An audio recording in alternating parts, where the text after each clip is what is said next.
নমস্কার বন্ধুরা, আমি পারমিতা ফুড অ্যান্ড ট্রাভেলসের আরও একটি ব্লগে আপনাদের স্বাগত জানাচ্ছি। হঠাৎ করে আজকে একটু মুড হলো ব্লগ করার।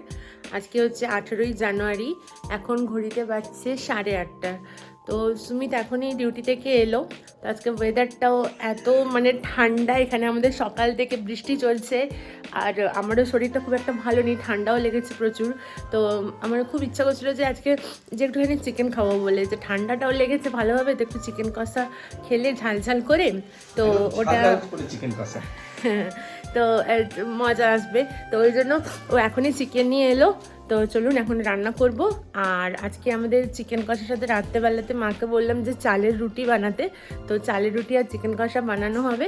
চলুন আপনাদের সাথে ভিডিওটা শেয়ার করি। আর দেখুন বাইরের ওয়েদারটা এখন কীরকম পরিমাণে কুয়াশা।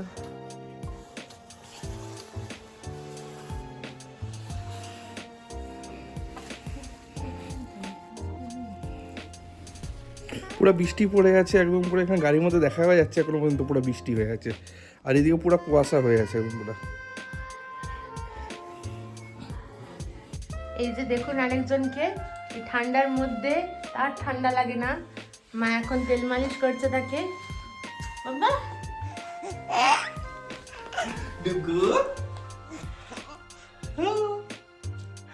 হাই বলে দাও, একটু হাই বলো, তুমি হেসে দাও, তুমি এখন তো বলতে পারবো না, তুমি হাসো।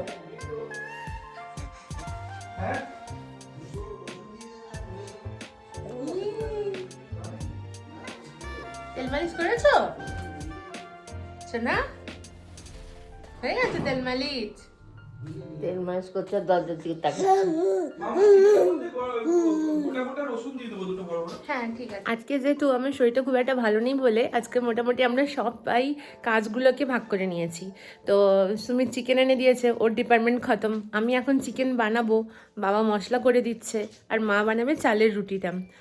তো চালের রুটি দিয়ে নর্মালি হাঁসের মাংসটা খেতেই খুব ভালো লাগে, কিন্তু আমি আমার হাঁসের মাংস খুব একটা পছন্দ করি না। এই জন্য ভাবলাম যে চিকেন কষা হলে মন্দ হয় না। আর ওয়েদারটার জন্য এটা খুব ভালো একটা জিনিস হয়েছে। আর ওয়েদারটা এতটাই ঠান্ডা, সকাল থেকে আমাদের এখানে এত বৃষ্টি চলছে, বৃষ্টিটা সব জায়গাতেই হচ্ছে, আর আমাদের এখানেও খুব বৃষ্টি হচ্ছে আর ঠান্ডাও এই সময়। ওই জন্য মনে হলো যে খেলে খুব ভালো লাগে। কি হয়েছে? আচ্ছা আচ্ছা আচ্ছা, আমার কাছে চলে আসো, চলে আসো। আসো। এটা কি আলু সিদ্ধ, কি আলু দেবে নাকি এর মধ্যে?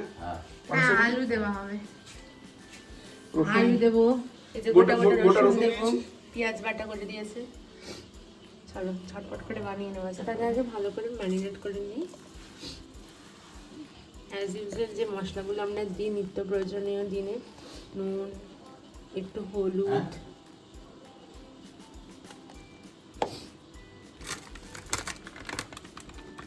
ধনে গুঁড়ো, একটু জিরা গুঁড়ো,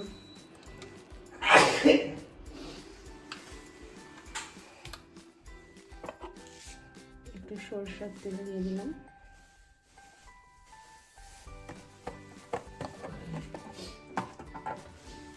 আর একটুখানি আমি মিষ্টি দেবো,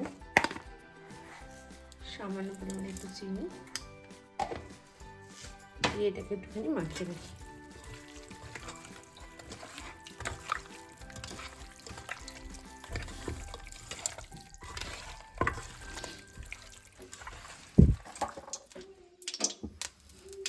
আচ্ছা আলুগুলো এখন ভেজে নিই। মাংস একটুখানি আছে না, আলু দিলে ওর স্বাদটাই আলাদা লাগে। এমনিও কষা মাংস নর্মালি পেঁয়াজ দিয়ে রসুন দিয়ে করা যায়, কিন্তু আলু থাকলে আমি এক পিস আলু খেলেও মনটা ভরে যায়। এমনি তো আজকে সকাল থেকে আমার শরীরটা একদমই ভালো নেই, ওয়েদারটাও এত খারাপ, বাচ্চাটারও শরীরটা ভালো নেই। আমার আজকে একটা জায়গায় বেড়াবারও ছিল, আমার এক বৌদি হচ্ছে এখানে একটা জায়গায় ইনভিটেশন দিয়েছিল, কিন্তু শরীরটা এতটাই খারাপ, ওয়েদারটাও এত বাজে, এই জন্য যেতেও পারলাম না। এটার জন্য একটু আপসেটও আছি, খুব ইচ্ছা ছিল যাবার। একটু নুন হলুদ দিয়ে আলুটাকে একটু ভেজে নিই।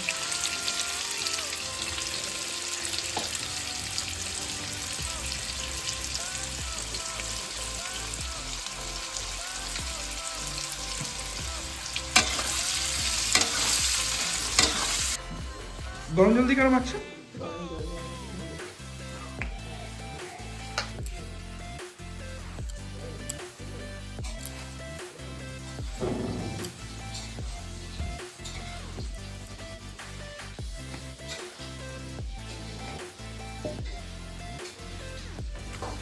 আলু ভাজাটা হলো ওখানে? হ্যাঁ, চলছে, হয়ে এসছে। লাল লাল করে আলু ভাজা করে নিচ্ছি। আলুটা একটু সিদ্ধ করেই আছে, ওটাকে ভেজে তুলে রাখবো, তারপরে যখন হয়ে যাবে তখন মিলিয়ে দেবো।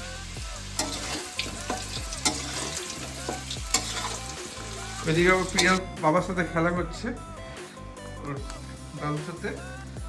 টুকু ওই যে আমার দিকে না, ওই দিকে। এই মাছগুলোকে দেখে খুব খুশি হচ্ছে। মাছগুলো যেরকম যেরকম ই করছে, তো মুভমেন্ট করছে, সেই দেখে দেখে খুব খুশি।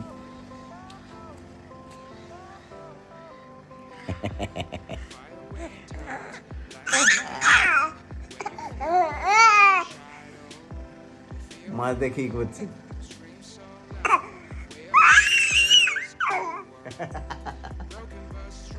ওই যে মাছ মাছ মাছ।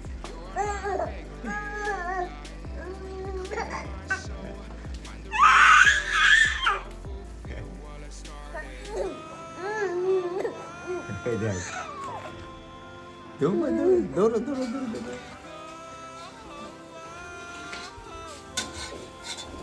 আলুগুলো সব ভাজা হয়ে গেছে।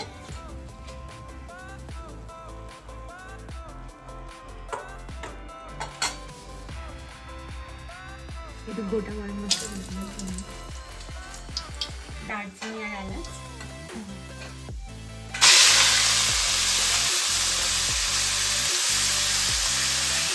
এর মধ্যে বেটে রাখা পেঁয়াজ, রসুন, আদা, লঙ্কা, একটুখানি আধা বাটা করা আছে, এটা শিলনোড়ায় পেশা হয়েছে, তো ওটা আমি দিয়ে দিলাম। কিন্তু প্রথমে মশলাটাকে কষিয়ে নেব।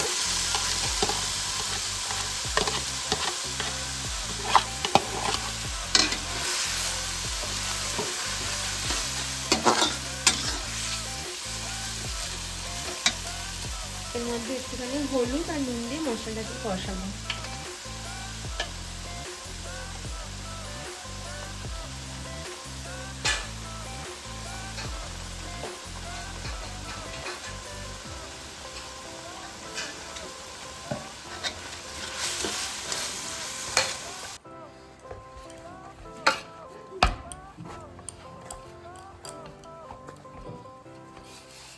এটা কষে যাচ্ছে। এই যে ম্যারিনেট করে রাখা চিকেনটা আবার এর মধ্যে দিয়ে দেবো। চিকেনটা আমি সব মশলা দিয়ে ম্যারিনেট করে রেখেছিলাম, এরপরে এটা মিলিয়ে দেবো।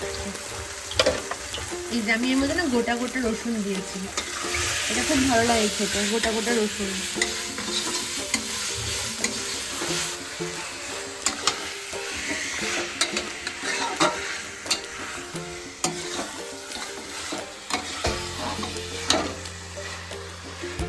এই যে আমার মাংস কষানোটা হয়ে গেছে। এখন এর মধ্যে আমি একটুখানি টমেটো দিয়েছিলাম, মাংসটা পুরো কষে গেছে। একটু জলটা গরম করে রাখে, একটুখানি জল দেবো সামান্য,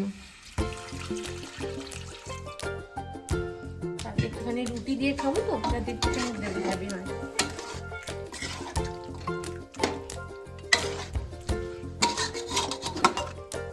আর তখন যে আলু সিদ্ধ করে ভেজে রেখেছিলাম, ওই আলুগুলোকেও মিলিয়ে দেবো এর সাথে।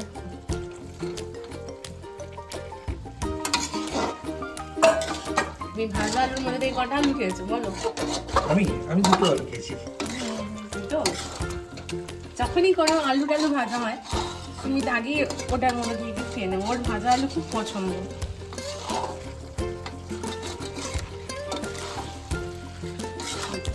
একটু মিক্স করে গরম মশলা দিয়ে নামিয়ে দেবো। আমার মাংস রান্না কমপ্লিট হয়ে গেছে, দেখুন মাংস থেকে তেল ছেড়ে গেছে। আর এইটুকু ঝোল একটুখানি রাখবো, কারণ রুটি দিয়ে খাবো তো, এইটুকু ঝোল লাগবে। বেলছো? বেলছি। এটা চাল গুঁড়া দিয়ে মেখেছি, নুন দিয়ে জল দিয়ে মেখেছি, এখন রুটি বানাচ্ছি।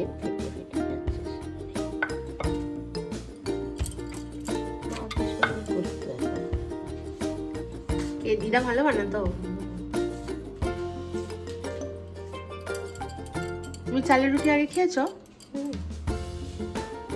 তা তোমাদের ঘরে হতো? সত্যি বলছো? বাবা পিঠা না করলে ওই চাল গুঁড়ি রেখেছে, চাল গুঁড়ি, রুটি আর লাউ তরকারি। লাউ তরকারি দিয়ে খেতে হবে। কেন দাদু মাংস খেত না? মাংস খেত, দাঁত তো ইয়ে ছিল না, এই যে একটু আর একটা তো হচ্ছিল, এখন তো দেখি আবার বাড়াবাড়ি হয়ে গেছে। মারামারি হয়ে গেল, ফেটে ফেটে যাচ্ছে। এটা কিরকম জল দিয়ে মাখতো না, এই যে কড়াইতে কাই করতো, কাই করতো না, ওটা আমাদের কাইটা মনে হয় আরেকটু করলে হয়তো জিনিসটা ভাঙতো না।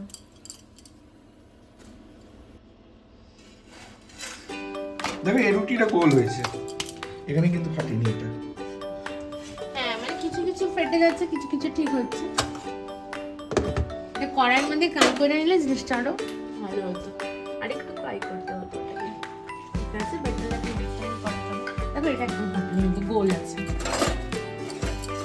আমাদের রাত্রেবেলার ডিনার তৈরি হয়ে গেছে, চালের রুটি, রসা আলু দিয়ে। এখন এটা আমরা ডিনার করবো সবাই মিলে, এরকম লাগছে ফ্লেভার। আমি আমার ডিনার নিয়ে বসে পড়েছি, রুটি আর মাংস। এবার এবারে খেয়ে দেখি কিরকম লাগছে। সবাইকে দিয়ে দিলাম, এবার আমি নিজের নিয়ে বসে পড়েছি।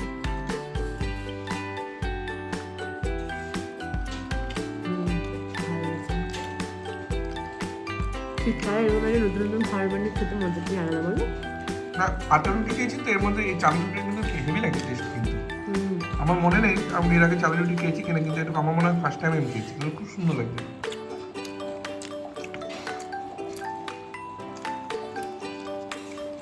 চেষ্টা হয়েছে।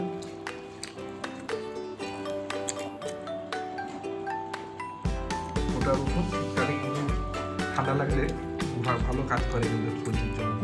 এই রসুনটা আমরা সেবারে খেয়েছিলাম খাসির মাংসের মধ্যে গোটা গোটা রসুন, এবার এটা আমি চিকেনের মধ্যে দিয়ে দিলাম। আর এটা সর্দির জন্য খুব উপকারী।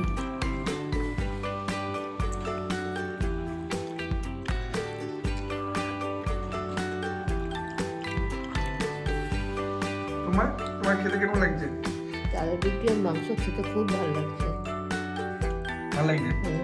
আমার খেতে খুব সুন্দর লেগেছে। তখন তোমারও ভালো লেগেছে? আমার তো মনে হয় মাংসটা খুব সুন্দর হয়েছে, সর্দির মধ্যে মাংসটা খেতে খুব ভালো লাগছে। রুটিটাও না মোটামুটি হয়েছে, আর একটু মনে হয় ফ্রাই করে করলে পরে একটু বেশি নরম হবে। রুটিটা কিন্তু নরম হয়েছে। মোটামুটি যেরকম মাখাতে দ্বিতীয়বার মা আবার এটাকে গরম জল দিয়ে করলো, অনেকটাই নরম হয়েছে। মা যে করতো না, একদম নরম থাকতো, গরম গরম করে দিত, খেতাম। এটা ঝোলা গুড় দিয়ে খেতে মস্ত লাগে। এটা আবার হ্যাঁ ঠিক বলেছো, ঝোলাই গুড় দিয়ে খেতে কিন্তু ভালো লাগতো। আজকে আমি যখন ডিউটি থেকে আসছি আমাকে বলছে খুব ঠান্ডা লাগছে, এখানে বৃষ্টি পড়ছে, শরীরটাও ভালো লাগছে না, একটু মাংস নিয়ে আসবে। আমি বলছি ঠিক আছে নিয়ে আসবো আসার সময়, খুব সর্দি আর কি, খাবো না, মাংস খেতে ইচ্ছা করছে। ঠিক আছে তাই। আজকের মতো ব্লগটি এখানেই শেষ করলাম, অনেক রাত্রিও হয়েছে, এবার শুতে যেতে হবে, আবার কালকে সকালে আরেকটা দিন শুরু হবে।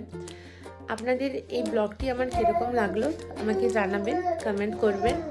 আর অনেক দিন ধরে ব্লগ মাঝখানে আসা বন্ধ হয়ে গেছিলো বাচ্চা হওয়ার পর থেকে, বিভিন্ন কাজের মধ্যে ব্যস্ত হয়ে যাওয়ার জন্য, কিন্তু এরপরে চেষ্টা করবো রেগুলার বেসিসে আমি আমার যে লাইফস্টাইল ব্লগ, আমি কোথাও ঘুরতে যাওয়া, খাবার, যেই ব্লগগুলো আপনাদের সামনে তুলে ধরার জন্য।